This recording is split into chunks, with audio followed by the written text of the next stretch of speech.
Chazzara, looking at the Teichen and Yonim, using that as our Chazzara. Levi, Yeah. Something? Yeah.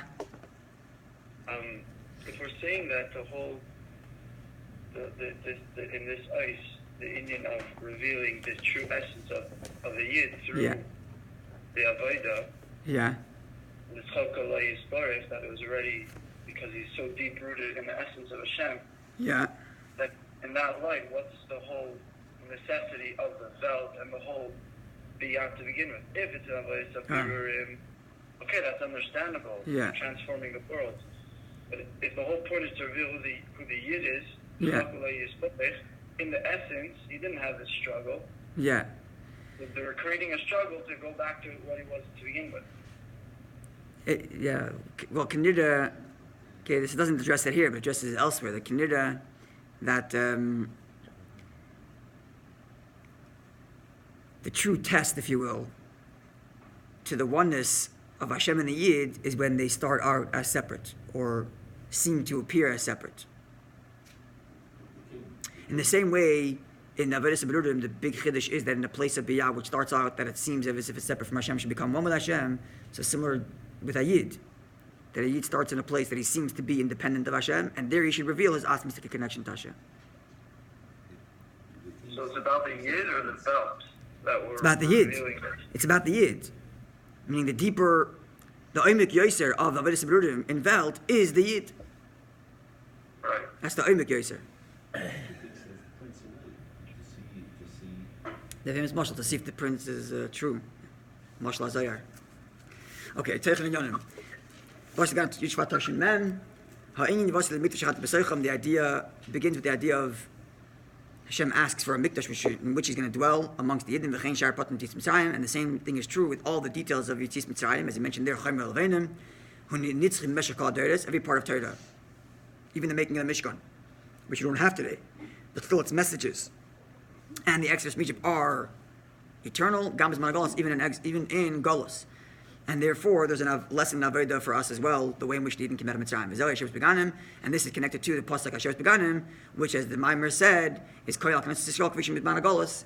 It's referring to the Yid that's pasturing in foreign gardens, and there he reveals, and there he's, even so he's going to the base medrash, basic Knesset, right? He's still connected to Hashem, and that's the lesson in Golus drawn from the Mishkan, and that you're making a home for Hashem even in these places. Then the Maimer goes on to say, Inyan shel Shem tzvakos, the idea of tzvakos, which Shemoyed al Ribbon Nevrayim, which indicates multiple creations, because it's Ois Hu B'Tzava Shalai. The name, Gemara said that the name tzvakos is that Hashem is a singular, singled out in all of his hosts, implying that there's a lot of hosts. And therefore it's talking about Hashem as he's infused and invested in creating Oilmas Biyah, Oilmas of separation, Alma de Pruda. And that's why this name, tzvakos, which seems to be a lower name, is not mentioned in Torah. Because Torah is at a higher level. Torah is an Atzilus. Moshe Rabbeinu is an Atzilus. And Nischadash and Adin Nevi'im, it's only revealed through the prophets.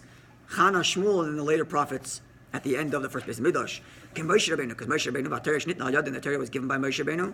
Atzilus is in the world of Atzilus, where there's no separation from Hashem. Moshe. Only after Moshe passes away, then the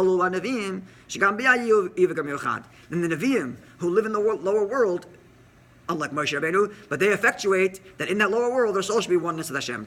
Just like it is in Atzilus.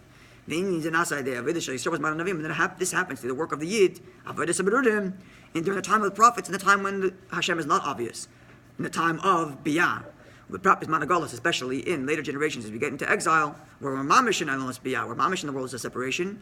That's where we elicit tzvaka, spirit and Tzutzim Shibur Shusam, elevated in its Tzutzis and bringing the oneness of Hashem there too. Doesn't mention it here, but that's why it's a chiddush from the Rebbe, not from the previous generations. That's what it seems like the Rebbe is saying. Right? Why is this whole beard of a tzvaka is a chiddush from the Rebbe? Why is Rebbe mentioning that? Because just like it came from the Nevi'im, the name tzvaka itself was nizgala by the Nevi'im. So the fact that tzvaka is, the fact that in Atzilus you can make biyah also comes later in Golus by the Alter Rebbe. It's only nizgala later. In Torah, it's not something that's a big mocker. That's right, which is an interesting raya. Anyway.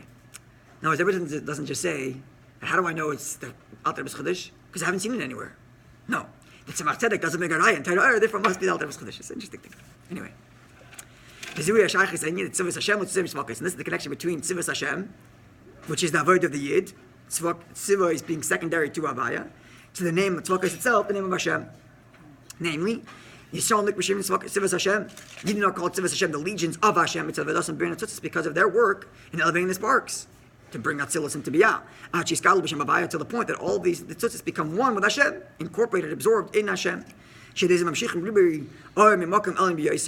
this elicits a much greater divine investor and divine light. And that makes that in Biyah there should also be oneness with Hashem, which is the name Tzvakos. So Tzivos Hashem, the Avodah the Yid, the Berurim, makes Tzvakos, or elicits Hashem's name Tzvakos, that Hashem should also be one in Biyah. Deeper, and this is the last ice. Shem Tzvakos, the last two ices. Shem Tzvakos Netzach v'Hoid. Shem Tzvakos, as we said, is Netzach and Hoid. Umidus and Netzach and Metzach, which is Be'etzem Nefesh. Netzach, in the human experience, is rooted in the essence of who he is. When he's threatened, he fights back very hard. And therefore, through the Avodah of Nitzachim, the battle, the internal battle of the Yid against Anafesh Bahamas, he's eliciting his own Etzem Nefesh. This elicits how he always was one with Atzvus Samahos, because he's nechkach b'yisparech, even before Shtalshlos, as the Maggid said. And this is revealed through the internal battle of the Yid, which is Tzivos Hashem, which is the Oimik Yoser of the battle at large, and therefore that elicits the Yid's connection as he always was with Atzmos Samahos, and therefore that brings Atzmos Samahos into this world. Because that's where the Yid started from, before even he himself was created. Before the Yid was created, because before the Shlashlos. The Yid is Nechach Batz Musai, and that's revealed when the Etzem HaNefesh is revealed through Midas HaNetzach, and that oneness that the Yid has with Hashem brings the oneness of Hashem and the rest of the world at large, which is Shem Tzvakos in the classic sense, in the first sense, that that within Biyah it's also Ever Gamur Yichad.